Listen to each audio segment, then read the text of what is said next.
I don't want to take any more thunder from Rob, and he's here to tell us, why this $35 little computer, matters at all. From, kids and education to, what I call maker pros that are making kits and the whole industry that started around it. So, thank you, Rob.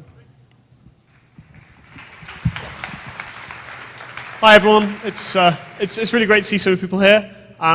It's a very unusual venue. Kind of wandering in, I've just noticed there's a helicopter over there, which I kind of wasn't expecting. And I don't think I've given a talk in front of a tree indoors before, so that's always fun. So who here has a Raspberry Pi? Great. Okay. So my name's Rob Bishop. I'm based in Cambridge in the UK. I was the first employee of the Raspberry Pi Foundation. And I do engineering mostly, but part of my job is also what we kind of call evangelism. Although the Raspberry Pi, we look like a computer company, we look like a startup, really we're an educational charity. We were set up by the trustees, most of whom are from the computer laboratory in Cambridge, Cambridge University. And they set up with the aim of promoting computer science. And I'll talk a little bit about how a charity which was trying to promote computer science ended up sort of selling millions of computers. After that, hopefully I'll talk a little bit about the technical side of things and hopefully inspire you to do something with those Raspberry Pis that you have. It kind of saddens me to see them still in their boxes occasionally. And then I'll leave lots of time for Q&A. I'm very conscious that in the sort of YouTube age we're in, you can kind of watch hours of me talking now. The real value is being able to actually have a discussion and answer questions. And equally, part of the value of me being here is to kind of be a bit of a catalyst. One of the things that we're very keen to do is to promote computer science, make sure there's more people doing programming in education, and to really help, the hacker spaces and the after-school clubs which might exist in the area. One of the things we found, particularly in the US, is that some of the different sectors don't talk to each other as much as maybe seems to happen back in the UK. And we've had situations where, at the end of a talk, someone from school boards come up to me and said, we're really keen to get hacker spaces inside schools, but we don't know how to do it and we don't know how to fund it. And then sort of 5 minutes afterwards, someone came up from GE and said, we really need to get people into our industry. We've got lots of money to spend on this and lots of people are keen to help, but we don't know what people are doing. So it's not going to scale if I, try and single-handedly manage all of the, state, cities, and school boards that happen in the US. But what I think would scale is hopefully at the end of this talk, people will be sufficiently inspired to go and find out what exists, to maybe communicate the different programs that exist. I mean, there's probably people here from industry, from education, maybe from higher education, and it really would be a great opportunity afterwards, some drinks and some food, to discuss what we're doing and to try and make sure that those links exist and propagate once I've left. If everyone here goes into one high school and talks for 10 minutes about computer science, then that's had a much bigger impact than kind of me just coming here and giving a single talk and ending there.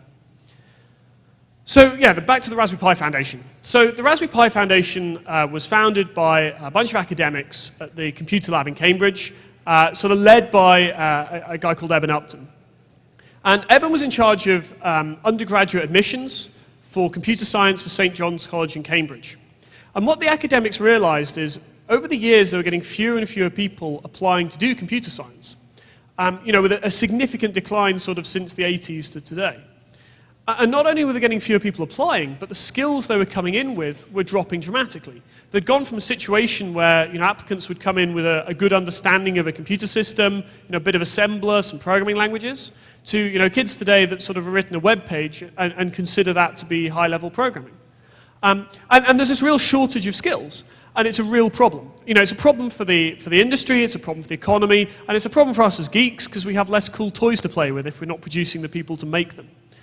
And so they set out to try and understand why it was that we kind of lost this drive and this knowledge that we had for computing that existed in the 80s. And essentially, the problem is the kind of devices that we use have changed significantly, as well as the way we use them. If you consider your Spectrum or your Atari or something you had back in the 80s, that was basically a toy. It was something for experimentation, you kind of tinkered with.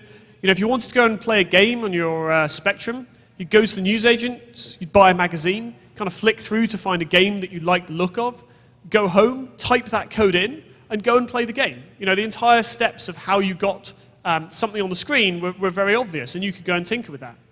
Contrast that with today, where we have things like the Xbox. The Xbox 360, in terms of floating point operations per second, is more powerful than a 1990s Cray supercomputer. The problem is that that's all boxed and contained and sold merely as a method to deliver content. They don't really want you to understand about the silicon inside it. They don't want you to use it for anything other than playing games. It goes so far as, the PS3 has some really interesting silicon in it. The cell broadband engine's a really fascinating architecture. And yet, when someone, a hacker called GeoHot, hacked the PS3 to run Linux, then he got sued by Sony. Because, Sony make a loss in every PS3 they sell, and they need people to be buying games. And so you've gone from a situation where a computer was something that you tinkered with, and games was something that you could interact with in creating, to this very finely honed but very closed system of content delivery. There's a similar situation with kind of how we use our general purpose computers. If you think about it, yes, people did do things for their businesses with the computers in the 80s, but they're experimental. You tinkered with them, you played. Today we're very dependent on our computing devices. We're reliant on our MacBooks or desktops, for our work, for our communication, for our tax returns. It's not something that we can afford to break because we're so dependent on it. So, this level of experimentation that we used to have, where you kind of weren't too fearful about whether or not you broke the setup that you're using or ended up, in a situation where you didn't understand it, and so we're free to experiment, doesn't really exist so well today because we have this burden of the fact that we're dependent on these machines for many parts of our lives. And so, the academics went away and they tried to figure out how they could come up with something to break this, how they could end up to creating a device that was, that was more for experimentation, it was for play, and wasn't something we were dependent on, or wasn't something that was sort of hidden. And we realized that, we weren't going to be able to compete with the Xbox, we weren't going to be able to compete with a desktop, but maybe what we could do was produce an additional device that was something more like the machines of the 80s, that was exposed, that was open, and that was, a toy. It was something you could hook up to your TV, and you could create games just as easily as you could connect your PlayStation and play them. And so, they realized if this was going to work, it needed to be cheap enough that cost wasn't a barrier. If what we're saying is these people, tend to have games consoles, they need to have their desktops for everyday life. If we're going to convince them to buy an additional computer for experimentation, it needs to be so cheap that that isn't a barrier.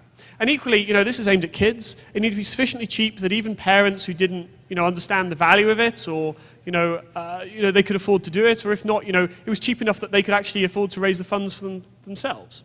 And so we kind of mistakenly took the price of a textbook at being $35. Turns out that's definitely not true over here in the US. But that was the kind of ballpark figure we went for. And for a number of years, Eben and the rest of the trustees tried to figure out a way to produce this sort of small, cheap computer that they could sell at this $35 price point. And basically for a long time, they just couldn't do it. It wasn't available at that cost. In the meanwhile, one of the things that's happened is we've had an explosion in mobile computing. And what's happened is, pretty much everyone in this audience probably has a smartphone of some form in them. And the processors on those boards is phenomenally advanced. You're effectively carrying a general purpose computer. It's packaged as a mobile phone and designed to run apps and things, but it basically is a general computer. And so Eben actually left academia and took a job at Broadcom. And while he was there, he was overseeing development of a applications processor, so a processor which goes in a smartphone and allows you to run games and apps and things. And he saw the development kit, saw a very large, very expensive platform which allows mobile phone manufacturers to build software and to test platforms using the chip, and realized that board wasn't a million miles away from the platform he wanted. Suddenly, because these smartphones were selling in such scale, you could actually afford to buy a processor and effectively make a general purpose computer for the price point that he was looking for. And so, essentially, we ended up making this. And this is a Raspberry Pi, and this is basically your smartphone without a radio, without a baseband processor, without a battery or a screen. And, it is a general purpose computer. It's something you can connect up to your television.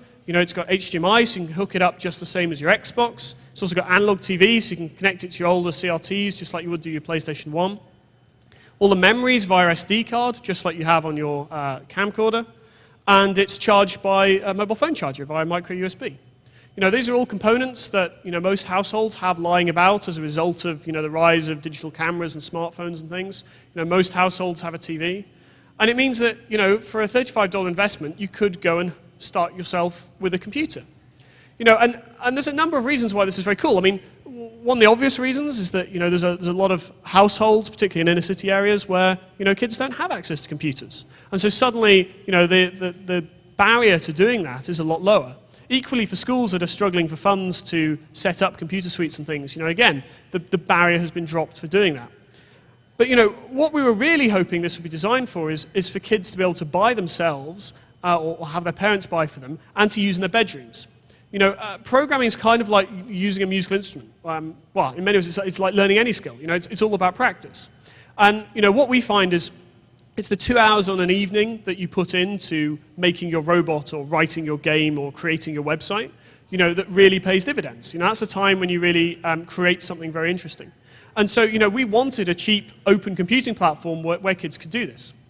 I mean, yes, you can go and develop on your MacBook. Yes, you can go and develop on your Windows desktop.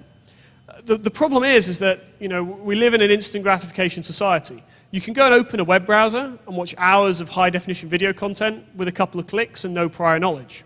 If what you want to do is go and create content, there's a cost or an effort barrier. You have to either go and research how to get hold of the tools, or you have to go and pay for the tools, and you have to get hold of them somehow.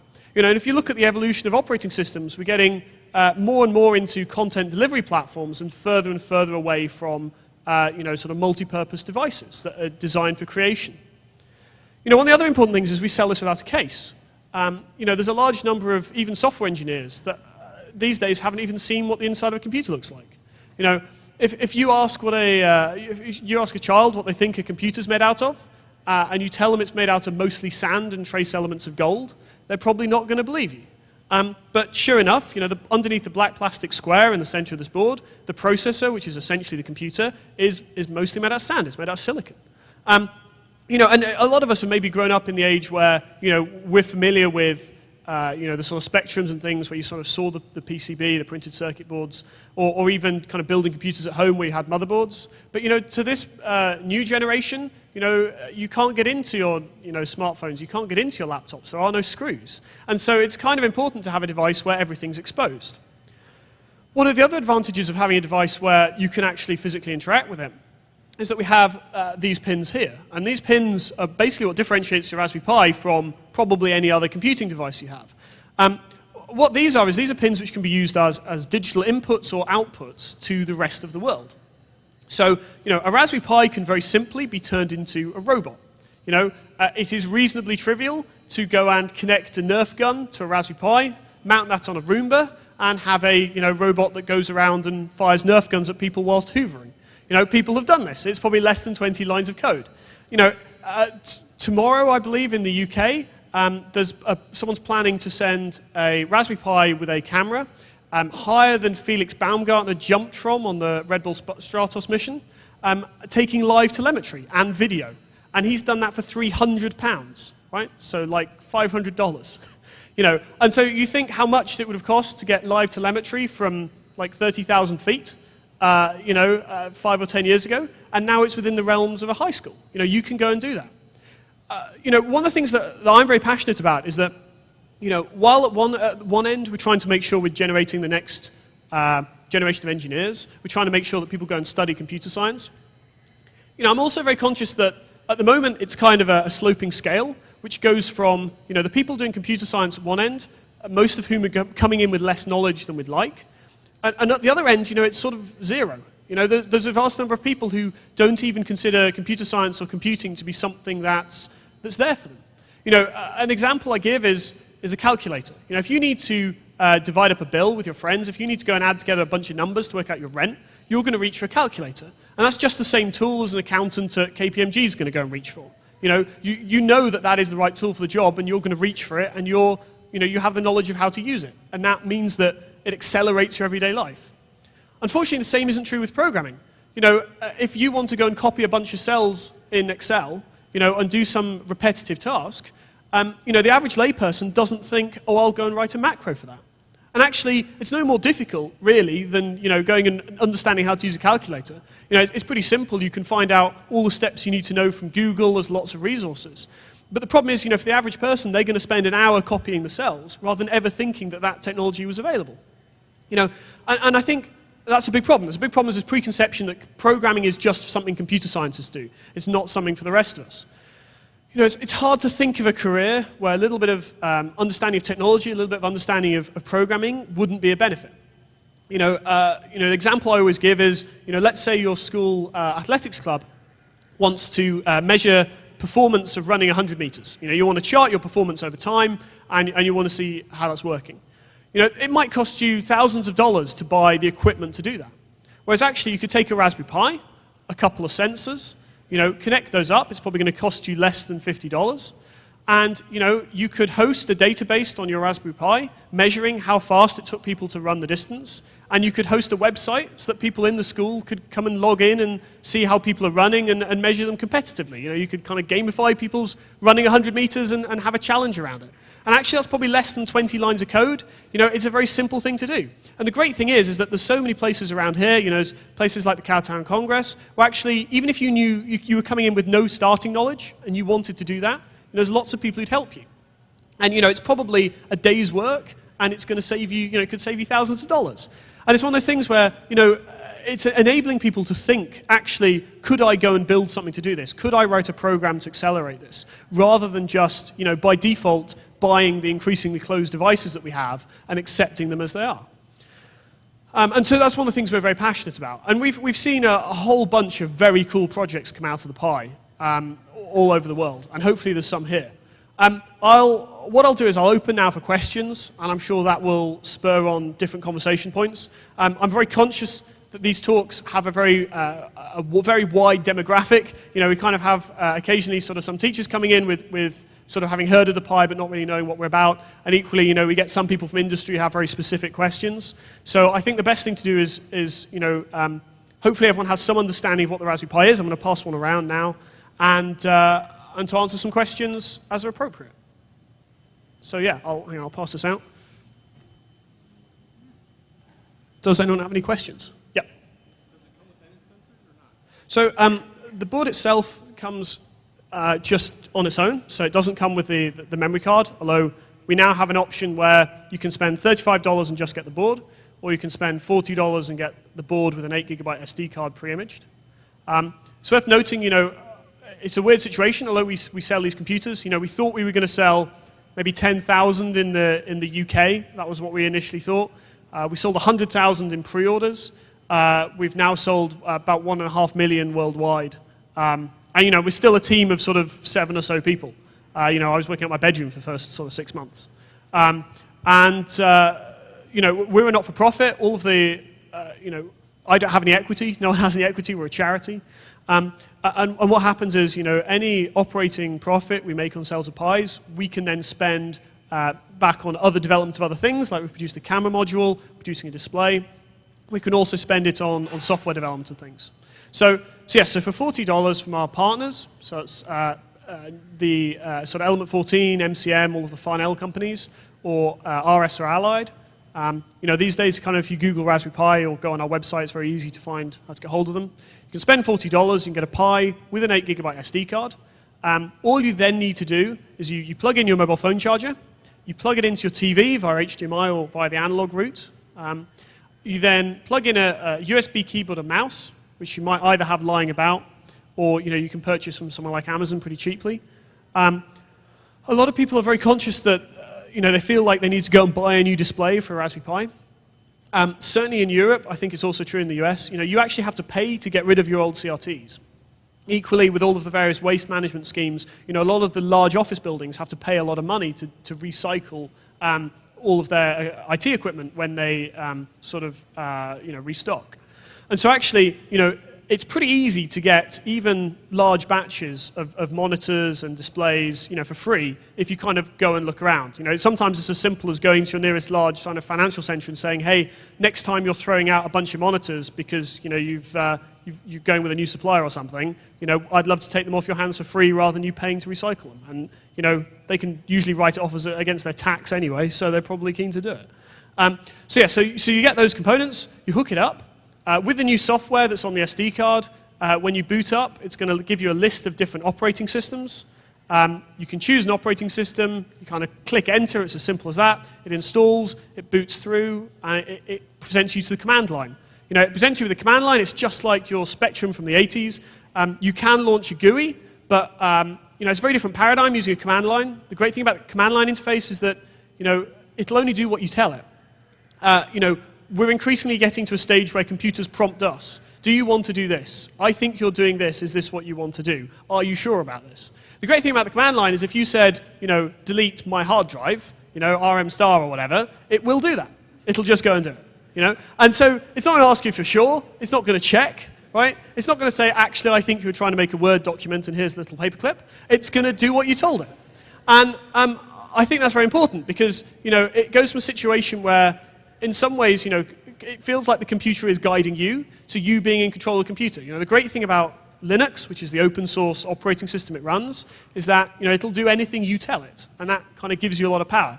Equally, the command line's a bit more difficult to get into because unless you tell it to do something, it's not going to do anything, so you kind of need to understand the language. But there's so many resources on how to do it. There's, if you go on our website, there's a whole bunch of educational links. And again, places like Cowtown Congress, I'm sure, run classes, and there's lots of people who'll help you out. And I'm sure there's lots of people in your local area who'll help you out as well. Okay, yep. Can you hear me? Okay, so I have 3 quick questions. So yep. One is, when did you sell the first Raspberry Pi? And the second, and the second one is, why is it called a Raspberry Pi? And the third one is, did you then design it, or did a team design it? Those are 3 questions. Yeah, okay, so I believe it was about February last year that we sold our first one. So yeah, it's been about 16 months. We sold 1.5 million, which has been quite cool. And you kind of look at the growth, and we're still growing. That we've not reached sort of maturity in sales yet. One of the reasons I'm over here in the US is actually our absolute number of sales, so not proportional, but the absolute number sold into the US is the same as in Europe. And obviously, in terms of pies per people, that's a lot lower than it is in Europe. And so, that kind of doesn't make any sense, right? Because it feels like there's many parts of the US where having a cheap computer that was both accessible for people in sort of socially deprived areas and also available for people to go and experiment with, to allow students to build robots and still have enough money left over for beer. It feels like there's a lot of those people in the US, right? And so, I'm kind of going out and trying to talk about this. But it's a very weird job, mine, in some ways, because, I end up becoming a bit of a salesman, but, I have no equity. I don't really care whether or not we sell 5 or 5 million. What I'm trying to do is promote computer science. And that's one of the things I'm very passionate about. This is kind of my vacation from engineering, being out here and doing this, which is pretty good fun. So second question. So why is it called the Raspberry Pi? So initially it was going to be sort of the Raspberry Computer Company, and we were going to produce the Pi. So the Pi came from Python. So Python is this very human-readable language. It's used by everyone from the Argonne National Laboratory through to NASA's JPL, and used a lot at Google as well. So it's a very easy-to-learn language. It's very accessible, but it's also very powerful and used in high-level science and computer science. So that's where the Python came from. So we thought we'd make a computer to do Python. That was way back before we even designed the platform. It's when we kind of were doing paper design.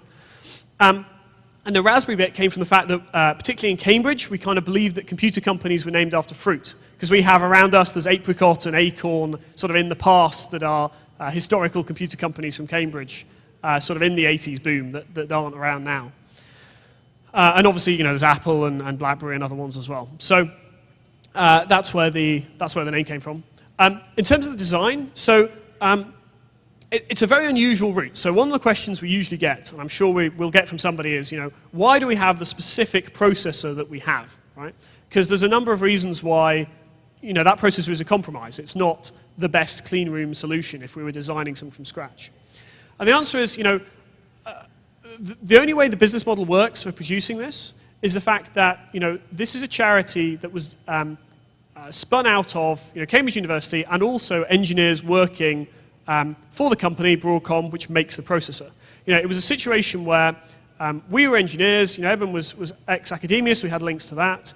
And we thought this was a cool thing to do. Initially it was this idea, actually we could take a smartphone and turn it into a keyring computer. We could make a cheap computer, and that would be really great for people to tinker with and play with, and we could make them making games and robots. And because we were setting up as a charity, Broadcom said, well, sure, you can do this, but obviously, you can't make any money out of it. It's got to be a charity, and at the same time, you can't spend any engineering resource. So you have to work on your evenings and weekends. Now, one of the things I always say is one of the really great things about computer science is that you get good internships. Because if you go and do sort of law or journalism or something, you might end up knowing very well how to make coffee and photocopying and things. If you do computer science, you end up becoming a zero-cost resource just at the time when they're trying to design a computer they want to sell millions of. And so I actually was an intern for Eben, so I was midway through my master's degree, which I never finished, but never mind. And I started, I was helping with them. They were all working their evenings and weekends. Most of our engineers still work for Broadcom and work in their evenings and weekends. But I got to do some of the early sort of kernel porting. And it was very much a team effort. We started with this platform and we cut it down to a number of revisions to be a sort of a prototype. Pete Lomas, one of our trustees, runs a manufacturing company, a design company. And so he then took that prototype and turned it into the board which we sell today. And it really was an exercise in cost cutting. It was, what can we strip to get this as low as we possibly can? And it's a great design. We've won design awards like in London, all sorts of things, which is very weird for a computer. But it's great that we're becoming mainstream with this kind of thing. People are appreciating that actually, computing is a mainstream thing, and I think that's a great thing. And as I say, it's great that people are actually seeing the components. Now, initially, we didn't make a case for it, simply because we neither had the capital nor the know-how to go and do it. So we kind of thought, well, other people are able to make cases, so we'll let them do it. We'll produce the board, someone else produce a case, it'll be fine.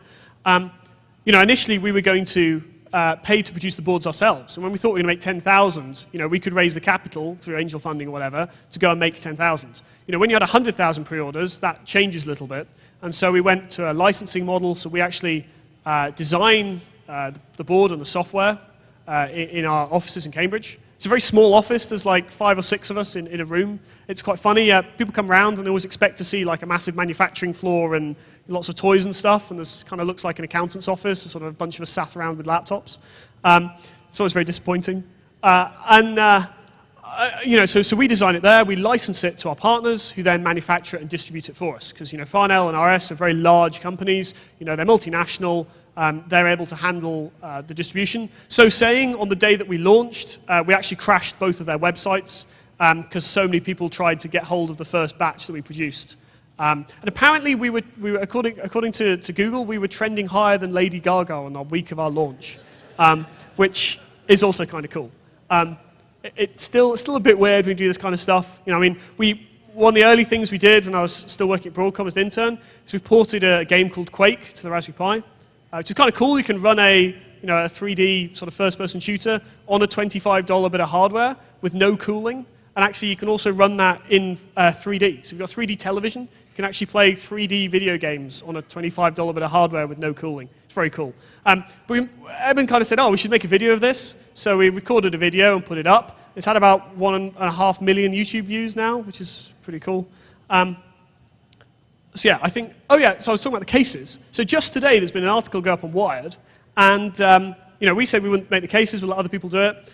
So a 23-year-old civil engineer from Exeter, I think it was, decided that it'd be a good idea to make a case for the Pi. And so he started making cases, and he was in Wired today because he's just made £1 million revenue in a year making cases for the Pi, which just shows how, it's one of those things where not only have we inspired people to go and write software and make robots and send teddy bears into space, as Dave Akerman's doing tomorrow with this TED Bull Stratos. Basically, they've got the Raspberry Pi mounted on a teddy bear, and then they're sending this teddy bear up to where Felix Baumgartner jumped from. So, we can do that kind of stuff, but equally, we've also enabled cottage industries off the back of it. So, there's students making cases, there's other people making add-on boards, there's other people making software. There's quite a number of people who are, like myself, in the same position where, you can kind of drop what you're doing and go and take those opportunities when they arrive. I mean, I basically got to be the first employee because everyone else was working at Broadcom. It was going to be sort of 6 to 8 months for them to leave their jobs. And it took a lot less time for me to leave my degree. So I got to do that. Yeah, it's going very well. And it's very cool. I mean, stuff like that, seeing that there's other industries and other people who've been able to do this. I mean, it's not a great time for the economy. And the fact that, we've sort of ended up creating this market for low-cost electronics and really sort of hopefully moved on the maker movement to make, robotics and things more accessible and the prices more accessible. I think that's a really great thing. I mean, equally, it's got to the point now where if you're a startup wanting to produce a product that contains an embedded computer, you're better off using a Raspberry Pi than you are developing your own. Because we make virtually no margin on it, because we're effectively selling it almost at cost, it turns out that's pretty much the same price as anyone else can make it for, and it requires a lot less capital up front. And so, there's a project called Ziphius, which has made like an aquatic drone, so a sort of waterborne version of the Parrot AR. And they put in a Raspberry Pi and Pi camera because it was going to cost them less to do that than to develop their own. And that was a hardware startup that was able to get going with much less funding than they would ordinarily have needed because these tools and parts are available cheaply. And this can only lead to good things, right? It's very important. Yep. I'm a computer engineer myself, and I am very used to the steps involved and the compromises that you have to make at every level in a design. So I'm curious if there is one thing you could remove from the Pi and one thing you could add to the Pi after having sold 1.5 million of them. What are they? So, one of the interesting things that we've seen is that, modularity is a good thing. So a lot of people say, could you add power over Ethernet or Wi-Fi or onboard storage, whatever, to the Pi? The problem is, anything we added would raise the overall base cost. So what we have at the minute is the absolute bare minimum platform. We don't believe you can build a cheaper platform that you can use as a computer. You can go and use OpenOffice, make Office documents. You can browse the web. You can play games. You can create games. You can watch videos. And equally you can make robots. And we believe that's the cheapest possible platform to do that. So anything else you add would benefit certain other people, but raise the cost for everybody. And what actually I think is really nice about the Pi is that by leaving that to third parties, it means that these other cottage industries and hack spaces and students have been able to go and create their own businesses around adding these additional features. So if you are at an inner city school and you want to buy the cheapest possible internet terminal, we produce that. But actually, if you want to use your Raspberry Pi as a in your data center, then people are producing add-on boards that provide PoE, and that I think makes a lot of sense. A lot of people, I'll kind of second guess this next question, which is, a lot of people say, when's the Raspberry Pi 2? What are you going to do now? And there's this thing where, we've sold 1.5 million units of the same computer. So the exact same computer is being used by engineers. Well, I know that the chief computational scientist at Argonne has one, right? He's got, world's 5th fastest supercomputer, the IBM Blue Gene computer to play with, and he also has a Raspberry Pi. The guy who's accredited with helping to create Unix has a Raspberry Pi at Google. And the people at JPL have Raspberry Pis. And yet, equally, high school CS teachers in Ohio also have Raspberry Pis. And so, there's this thing called the Metcalfe effect. It's how Facebook got their really high IPO, which basically says if you have a lot of people using the same thing, then that's very valuable. The fact that if a teacher teaching CS in Ohio comes across a bug, comes across a problem which stops them delivering their lesson, that's probably the last time they're going to touch a Raspberry Pi. That's a serious problem for them. But if someone at JPL or at Argonne comes across that bug, they're going to fix it because that's what they do. They're some of the best in the world. And so, the fixes that they're putting in for their own, projects at home or, simple projects at work are directly benefiting the teachers, everywhere else. And that's a really powerful thing. Equally, there's all sorts of add-on boards, there's all sorts of software, all sorts of tutorials. You go on YouTube, you search for a thing and add to the end of your search string the words Raspberry Pi. There's probably at least one video of it, right? And that's a very, that's a really powerful thing. It means that the barrier to entry is very low. There's a lot of materials. And there's a lot of shared knowledge. Imagine if we were going to now produce something entirely different. You'd throw away all that value, and you'd throw away all that existing work. And so I don't think that makes any sense. So we're kind of committed to keeping the platform as it is, producing it indefinitely for as long as we can. And and I guess that's the reason why we don't really want to add additional stuff to it, because this idea of having the lowest possible cost and allowing modularity seems to work better overall. Yep. Well, I notice there's a lot of kids here. My boys here, they've got no experience in computer programming. How do you tell them to get excited about it on those basic levels? Yeah. So the question was, for people can hear, basically, how do you get kids excited in computer programming? I think that the shortest answer to this is, we're big fans of kind of stealth learning. I'm the same. I didn't learn computer science because I was really fascinated by pointers. I learned computer science because I wanted to build robots. You see this around. Evan learned computer science because he wanted to build games. Other people learn computer science because they wanted to make websites or apps or whatever. I'm very much a proponent of saying, find something you're passionate about, and then figure out something you can build that would make that more awesome. Could be a physical project. It could be something like, measuring people's time to run 100 meters. Could be something like a weather station for your, your school science club. Could be something like, a temperature sensor you put in your school so people know how warm it is in the classrooms. It could be you're interested in economics, and what you really want to do is, I don't know if you have a civic sort of bikes system here, but sort of in Chicago they have like these shared bikes, and some of the economics students are putting Raspberry Pis with little GPS receivers on them so they can track where the bikes are going and look at where the tourist hotspots are and try and predict some of that. I think the way to do it is to find something you're interested in, think of a cool thing you can build, and then sort of learn what you need to do to go and do it. The really great thing is that it's not like the days where you had to go and it was difficult to find experts or you had to go to libraries and these kind of things. The internet is full of open source software, as I say, because of the Raspberry Pi. Even vastly different projects such as weather balloons and robots, the common components are normally sort of 80 or 90%. And so, you can probably find a tutorial which talks you through most of it. You can probably find most of the software. The community is very popular. If you go on our forums, I think we get 100,000 visits a day now to our forums. And you go and ask a question, you say, hey, I want to build this thing. They'll help you out. As ever, being specific is going to work out better. The thing to do is to think of what you're trying to design, try and break it down to the smallest possible blocks. Choose a block to start with and go and ask questions on that. If you say, I'm trying to attach a Nerf gun to Roomba, can you help? You're probably not going to get many answers.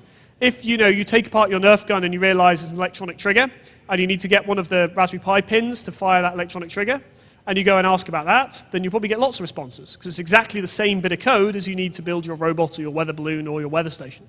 And so, yeah, that would be my suggestion. Also, take advantage of the hackerspace they have here. It's a place where you can turn up. They probably have all sorts of technology. The other cost barrier is tools. You might need to create a case out of plastic. You might want to 3D print something. You might need to machine a turbine on a CNC machine or a lathe or something.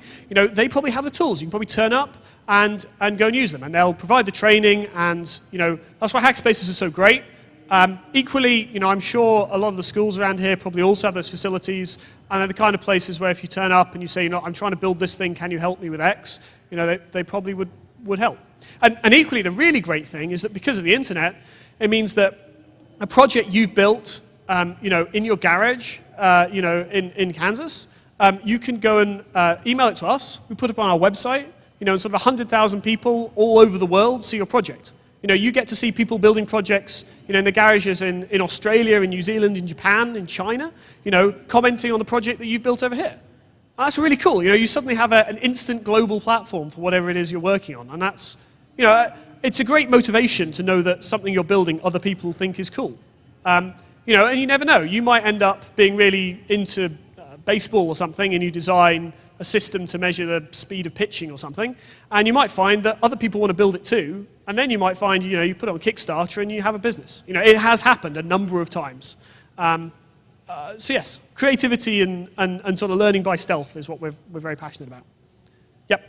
Okay, so I have a story that is all about wanting to do something and needing to find a way to do it, and I couldn't afford to do what I wanted to do. I'm an artist. My name's Lisa Lala. I'm here from Kansas City, and I'm a painter, but I wanted to switch to light art. And so all this time trying to make these beautiful light panels that I wanted to do was really, really expensive. And after a year of research, it was still costing like $3,500 for just one panel the size of a door to function with the computers and the lights and everything. So I connected with this guy next to me, Curtis, over at Dimensional Innovations, and he started talking about this Raspberry Pi thing. And so anyway, this whole thing is about to launch in October, and we were able to take the cost per unit down to just a little over $1,000. I mean, it cut. Software to create their art. It's the same thing. I think, once we get past this, these preconceptions, and once we realize that, computers are just a tool. Engineering is the art of making stuff, and engineers made computers because they were bored of doing the same tasks over and over again, so they made machines to do it for them. That's all they are, and we kind of lose that sometimes. So yes, that's a great example. Thanks for that. Yep. Oh, yep. So I'm currently teaching computer science right now in Kansas City, Kansas. And tell me if I'm wrong, but the UK schools bought Raspberry Pis, one for every student?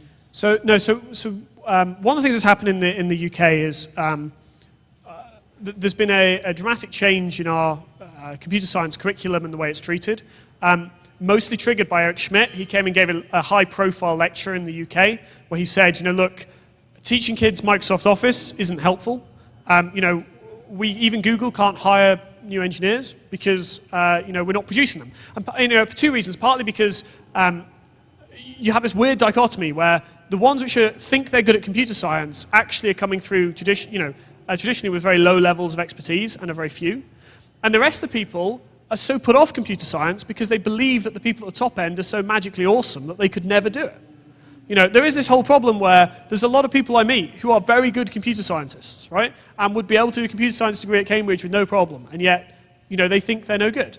And it's because of this problem that if we don't teach it in classrooms and it's just something kids are doing at home to build their projects, then how are they ever going to know how good they are? How are you ever going to know it's something you can do? And, the problem is you go on the internet and there's full of a lot of people sort of, promoting themselves and, looking great. And it's like, well, my website hasn't had $1 billion valuation, so I can't be any good at coding. And I think that is a problem. So anyway, he said that we need to make sure we taught these key skills.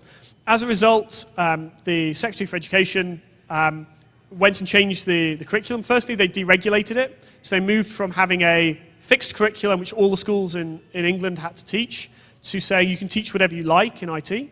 And what happened is, the schools with the good teachers were doing really great stuff, and the schools who didn't have the teaching capacity were doing, almost worse stuff. There is a problem here where, of course, engineers and computer scientists are very sought after. If they were being mercenary about it, you could probably earn a lot more than a high school teacher's salary, if you have good skills. And so, there is this problem with the teachers not having the training and there not being enough of them. So what's now happening is computer science is being ranked as being as important as a science. So it's being, they gave a speech that said, it's the fourth science, it's something we're going to judge schools by. There's a new curriculum coming through, which has been designed with the help of academics. And the important thing is here, we're not profiteering out of the education system. We've not helped to, we're not lobbied to create a course which is designed around the Pi. What we've lobbied to do is to create a solid computing course that can be run on a $25 computer, that you don't need a $600 iPad to run, or it's something that you can run on cheap open hardware. And it doesn't even necessarily have to be ours, but the point is that it's accessible and you can do this and you're teaching key skills. And so as a result, because it's now something that's required in the league tables, there's now investment into training up the teachers, and we are seeing a significant shift. One of the problems I found in the US is that, the kind of curriculum and after-school schemes, they aren't national, they aren't statewide, they aren't even citywide, they're school board based. And it just doesn't scale.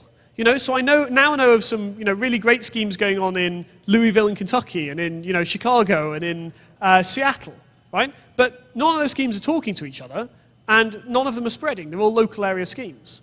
And it just isn't a scalable solution. And so, I'm very dependent on, the high-tech associations, people like Aaron who helped set this up, in making the contacts and putting people together so that the schools who recognize this as important, you might, for example, want some assistance from other engineers or require tools or something, and I'm sure there's people like the Hackspace who would love to come in and help contribute tools and that kind of stuff. There's probably lots of engineers here that would be very happy to contribute time. There's probably some people in more senior management at engineering companies who would be willing to contribute some money.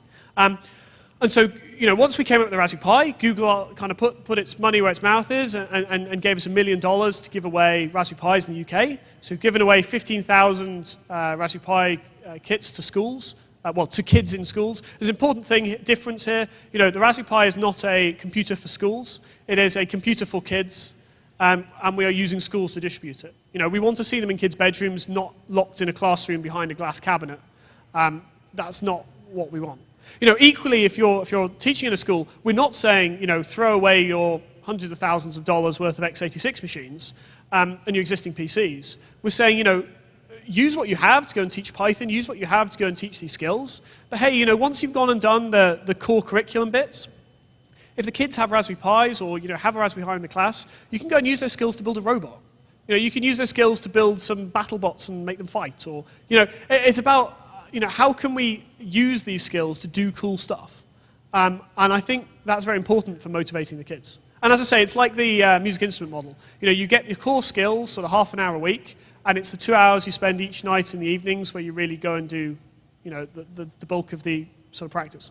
I guess that's what so I have a $200 budget for the whole year in my computer science. I teach Scratch to the kids. Yep. That's loaded on the Raspberry Pi, and I love it. I'm happy that you included it. Yep. So we give the high school kids in KCK a MacBook Air laptop, so they take that home, all that. So I'd like to see middle school students or even elementary students who have taught first graders Scratch Raspberry Pis. And so, like you just said, Google bought Raspberry Pi. So Google started Google Fiber here in Kansas City. Yep. So why aren't they buying us Raspberry Pis? What's the magic bullet? Why are they supporting the UK, but what do I need to say to them here in the United States? Yeah, that's a good question, right? Don't get me wrong, I think things like iPads and MacBooks, are very good at what they do. Particularly things like iPads, if what you want to do is deliver digital content, tablet PCs do that very well. The problem is that by having increasingly intuitive computing devices, by having devices where things are increasingly hidden and abstracted and made easy to use, you're never aware of the computer you're using.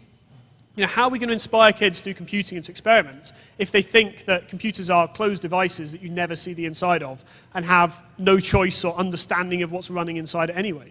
I'm not sure what your policies are about the MacBooks, but I'm pretty sure that if they want to install Linux on that, they're probably, yeah, exactly, right? So what are the magic words you told Google to help back you up?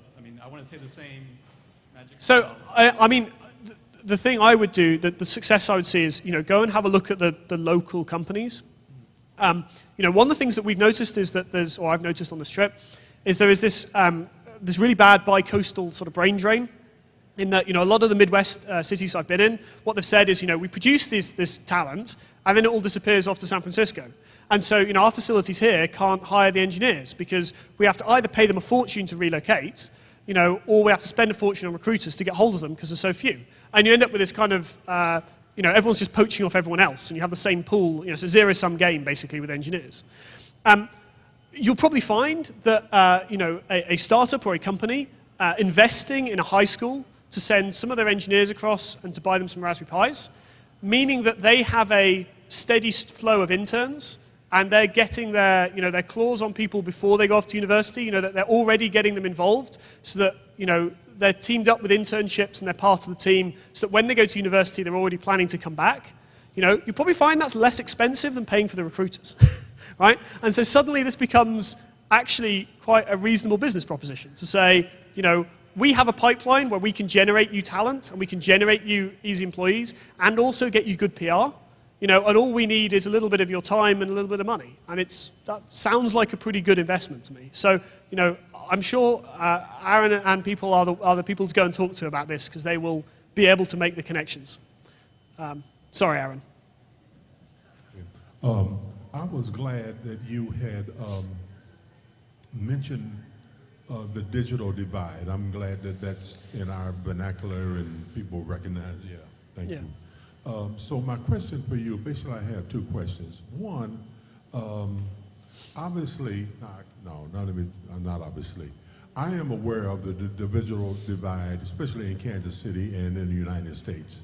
Okay, but I'm not sure of the UK.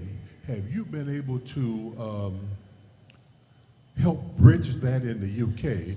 And the second question is, it seems like that the pie would find a real market in India and China. And so are you monitoring that, and how's that coming? Yeah, so the first question, actually, I can give you a great example from the UK, from the US, sorry.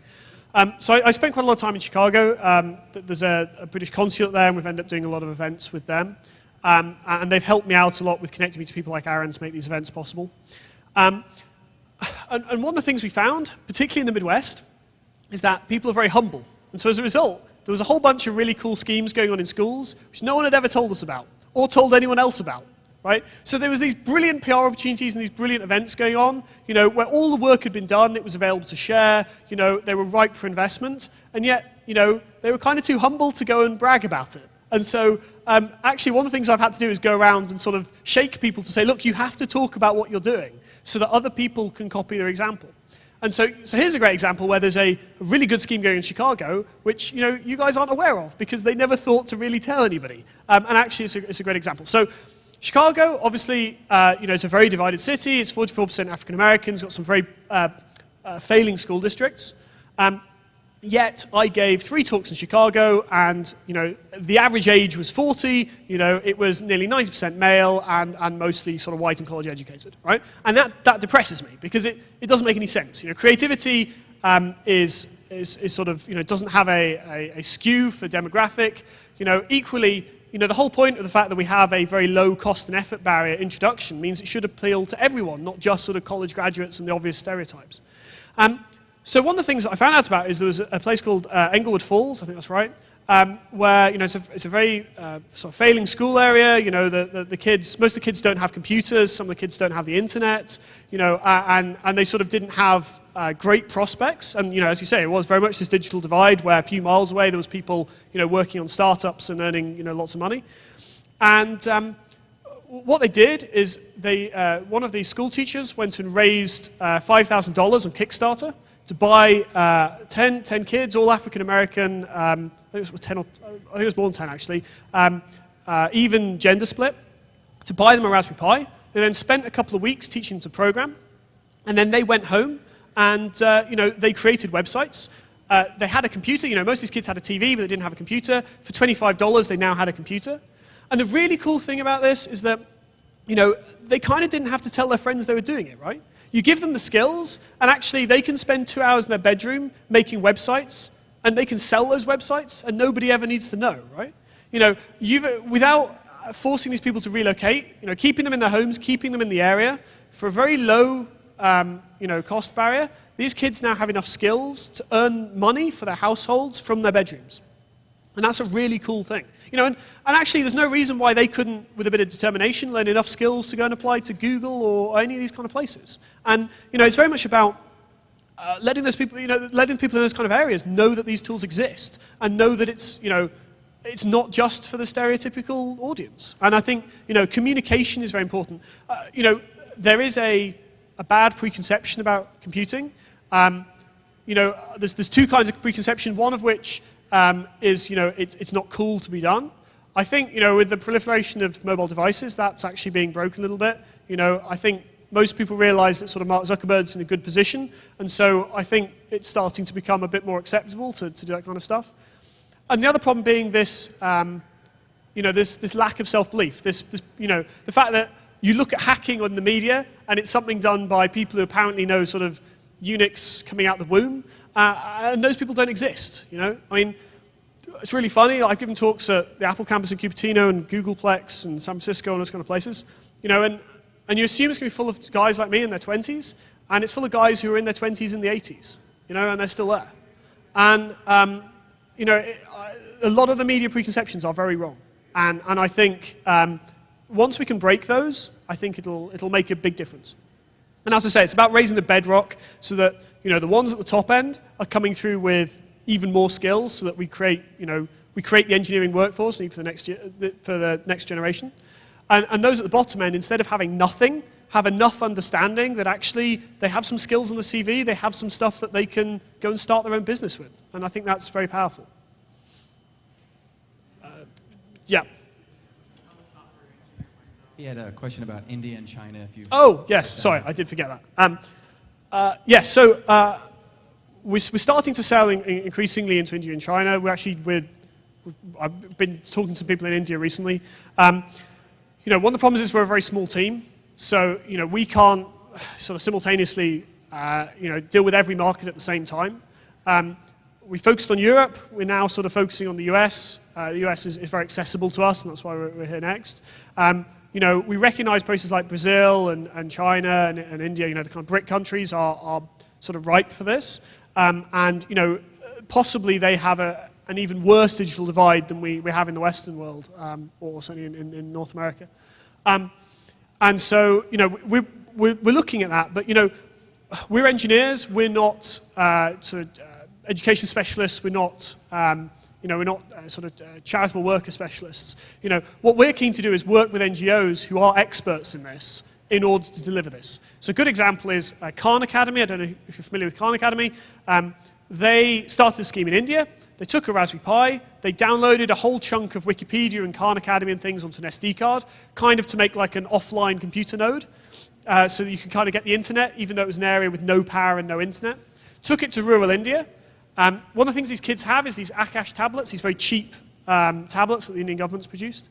But they didn't have any internet or power. So now they have somewhere they can go in and actually they can access a whole bunch of extra content. They can access this Khan Academy content. And equally, just recently, someone set up, I can't remember where it was, but somewhere in Southern Africa, they set up a computer lab for kids. And one of the interesting things is, people often say, well, couldn't you go and get a cheap, old computer tower, Pentium 2 or something to do this?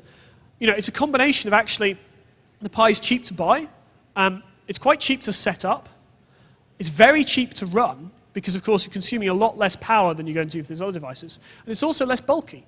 So actually, you can take 40 Raspberry Pis and the things you need to connect up to televisions, which, as I say, television seems to have propagated quite well throughout the world, televisions, mobile phones, so everything else it seems to be a bit slower. Actually, you can take everything you need to go and set up these Pis minus the televisions in a backpack, whereas, you'd have to pay quite a lot of air freight to get 50 desktops across. And that is happening. It's slow. It's not something we're focusing on. There's still a lot of work that needs doing in the UK, never mind the US and the rest of the world. But it's something that we're very keen to support NGOs and work on as much as we can. And long term, I'm sure that will happen. Sorry, yes. How does Raspberry Pi see themselves different than Arduino? Yep. And also, second question is, how does Raspberry Pi see themselves different than like Lego Mindstorm, which costs several $100? Yep. Somebody want to get started for robotics, how would you steer that? Yeah. So the first question is, how do we differ from an Arduino? It's a very common question. The technical answer is, we have a memory management unit, we have an MMU, and Arduino doesn't. What that means is it means that the Raspberry Pi can run an operating system, and you can program a Raspberry Pi with only a Raspberry Pi. An Arduino can't run a normal operating system. So to program a Raspberry Pi, you need another machine that can run an operating system to program it. So, an Arduino doesn't work for the computer labs in rural India. It doesn't work for the inner city kids, because you need these other devices. What the Arduino is very good at is being very low power for doing simple sensor data. So, let's say you're building a robot. You might have a whole bunch of appendages and sensors and things you need to feed data with. What you're going to do is you're going to use an Arduino to connect the sensors and then feed those to a Raspberry Pi, where the Raspberry Pi is like the brain and the Arduino is like the microcontrollers.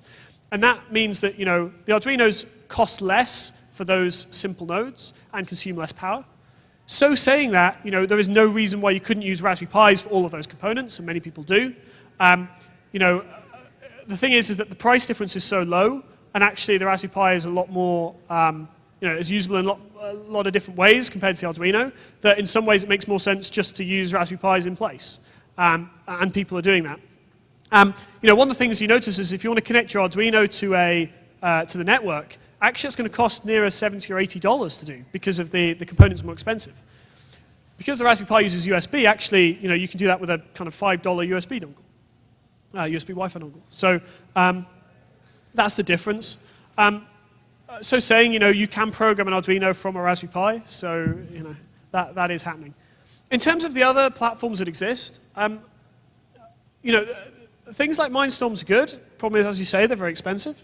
What's interesting is now someone's gone and produced a thing called a Brick Pi, which allows you to use your various Lego Mindstorms parts and talk to the Raspberry Pi. I think what you find is the Raspberry Pi is the cheapest thing on the market, and it's good enough for most users. There are other things which are slightly more powerful at higher cost, but actually, for 99% of projects, you're never going to notice the improvement. If what you're doing is doing a bit of web browsing, if what you're doing is making a weather station, actually, the Raspberry Pi is good enough, and it's the cheapest thing. And if what you're doing is you're creating a weather station you're going to leave in the wilds and you don't know whether you're ever going to see again, you're going to choose the cheapest thing rather than something with slightly more performance. Actually, in terms of real-world value, the Raspberry Pi is definitely the best platform out there. And that's the thing that we see. We're familiar with the other possible platforms and chips that exist, and we simply don't believe you can build a better platform for the price or less. And in some ways, if we could, we would, right? But yeah. Yeah. Where can we buy the Raspberry Pis at? So your best bet is to go onto raspberrypi.org and follow the links. So it's Allied and the Farnell companies, so MCM, Newark, Element 14, they all sell Pis. Some Radio Shacks stock them as well. Various other companies sort of sell them as kits and things. But if you kind of just want to get a Pi at the lowest possible cost, then if you go through our website, all of the links are there. Micro Center sells them locally here too. Yeah, cool.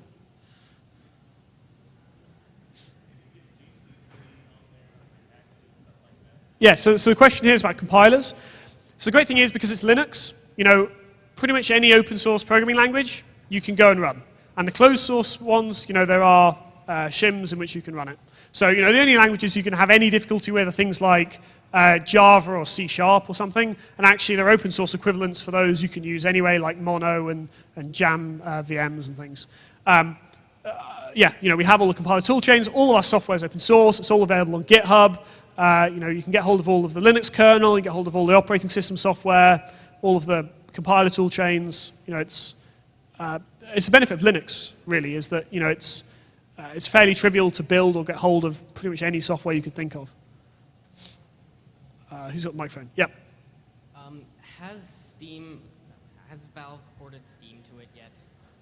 No, not yet. So we do have a port of Minecraft. So Notch ported Minecraft to Pi, which is very cool, because not only can you play Minecraft on a $25 device, but actually it's got a programming interface. So, it's another way where you can kind of learn by stealth. So some people, for example, have built like a TNT plunger in the real world that connects their Raspberry Pi, and when you press the plunger, it blows up things you built in the virtual world on Minecraft. Equally, people have created buttons where, if you wanted to go and create a maze in Minecraft, that's going to take you a little while. Press the button, and it automatically generates you a random maze, and your friends have to escape it. You can also go the other way around. People have built, someone built a clock in Minecraft that then controlled a clock in the real world. So very weird. Like, so they ended up building a digital circuit in the Minecraft world, then the output was in the real world. But that's kind of cool. A lot of kids play with Minecraft. And actually, it's an easy step to get them to do a very simple bit of programming, and there's loads of cool tutorials to go and build things more quickly. Let's say you're a kid and you want to go and build the largest wall that's ever existed in Minecraft. That's going to take a long time. Actually, if you go and learn Python and write 3 lines of code, right, you can do that automatically, and then you can impress your friends with the world's largest Minecraft wall. And so I think that's the way that we get people inspired, is by doing that kind of stuff. So yeah, I don't know where the microphone's gone, but yeah. One of the problems I think there is with making programming more accessible is that you're still getting farther away from the underlying code. Yep. Like, for the Arduino, for instance, it makes programming a microcontroller very easy, but you still have no idea how assembly works. Yep. So how do you try to foresee trying to resolve Yep. that problem? So the cool thing about the Raspberry Pi is that because it's open and because the Linux stack's open, is that on the ARM processor, everything all the way down, from the GUI to the bare metal, you can get the code from. You can find out who wrote it. You can email them. You might not get a response, but you can at least email them. Equally, if you wanted to go and write your own operating system for the Raspberry Pi, you can do that. There's a course called Baking Pi that teaches you how to write an operating system in assembler. There's many people who work on operating systems who haven't done that, and yet you can kind of do that in a weekend in your bedroom, and that's very cool. And I tell you what, if you turn up to a college interview, say you've written your own OS and assembler for an ARM device, you're going to do quite well. So yeah, and that was written by Cambridge University, so it's a very good quality course.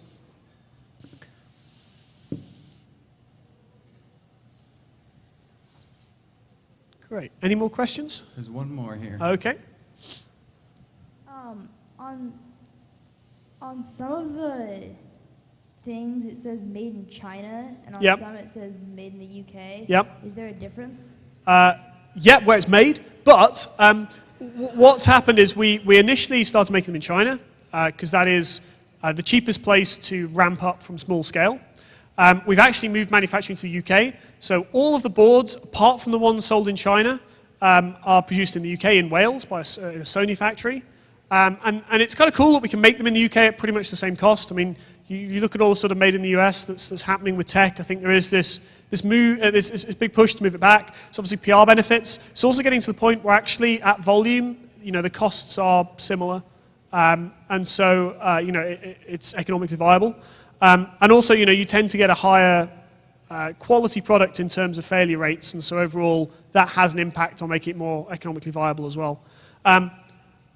If you go to China, you can actually buy a Pi manufactured in China for the Chinese market only. Basically, we realized people were going to clone us, so we cloned ourselves. So we make our own clones in China that sell priced for the Chinese domestic market. The boards are red, so we call them the red Pi. And they're barred for export, so basically the company that makes them, they're responsible for making sure that they don't get sold to other parts of the world, otherwise they lose their license, which obviously they don't want to do. And we don't certify them or test them as much because the Chinese don't seem to care as much about that. And they're sold for the equivalent domestic prices. And so we kind of undercut our own potential cloning competition. So yeah. So yes, you can still buy them from made in China, but only if you're in China. Rob, I thought since you talked about Aaron, he might introduce himself. Yeah, well, I did wonder if you and Aaron might want us to talk briefly about next steps if you want to come and contact you guys. Yeah, sure. Thanks, Rob. I'm Aaron Deacon, the Managing Director for KC Digital Drive. This is an initiative that both the cities and really the region is undertaking to kind of spur digital innovation in the Kansas City area. Really sort of spurred on by Google Fiber and thinking about the opportunities around gigabit networks, but there are a lot of other cool opportunities too that we take advantage of. And so thanks, Rob, for coming and doing this. It's really exciting. The open source movement is a big part of what we're doing. Open source hardware is really exciting. So I don't remember all the times when you said, go talk to Aaron about something. If you thought, oh, who is that? And I need to talk to him, that's me. I guess, I'll be around for a little while. I guess the point is, as a sort of a nodal point for networking, if you're a school and you want to contact industry and your industry want to contact schools, I'm guessing you're the best person to come and talk to. I don't know about the best, but I'm one of them. So yeah, and on schools we are doing. I'll talk to you in a little bit because we're looking for ways to spin up some cool projects in the schools, looking at kind of like you're talking about. Projects that happen maybe in Lexington and Chicago where they don't talk to each other. We have projects that happen in Shawnee and Lee Summit that don't talk to each other, so we're trying to navigate around that a little bit. And actually one question, just quickly. The UK online centers, the gentleman who had asked about the digital inclusion stuff that you were doing in the UK, that had been held up at one point as an example that was pretty successful. Curious if that matches your experience. Yeah, I think they're making progress. I mean, the $1 million Google gave us, a whole bunch of those pies are going to Generating Genius, and they specifically target sort of inner city disadvantaged kids and work with them to get them to universities. So, that's it's further than perhaps you need, because actually there's a lower level problem, which is just making sure that people have some understanding of computing and have something to add to their CV, even if they don't go to university. But their goal was to get these kids who, as you say, have this preconception that they couldn't possibly be bright enough or couldn't possibly afford it, that actually they could do it, and to give them the tools so that they could go and make the cool projects, to turn up to interview and and wow people. I mean, you look at things like Google's hiring practices. Google don't even hire based on qualification anymore. They hire based on your ability. And there's absolutely no reason why, if you have enough determination, you couldn't sit in your bedroom and learn enough Python to go and work at Google, without any formal education at all. I never finished my degree, so. All right. Well, I thank you. I think that's a good place to stop. Just so people know, we live stream this tonight. This video will be available on sciencecity.com, so please share it with your teachers and friends and neighbors. You mentioned open source hardware. If you go to kcohg.org,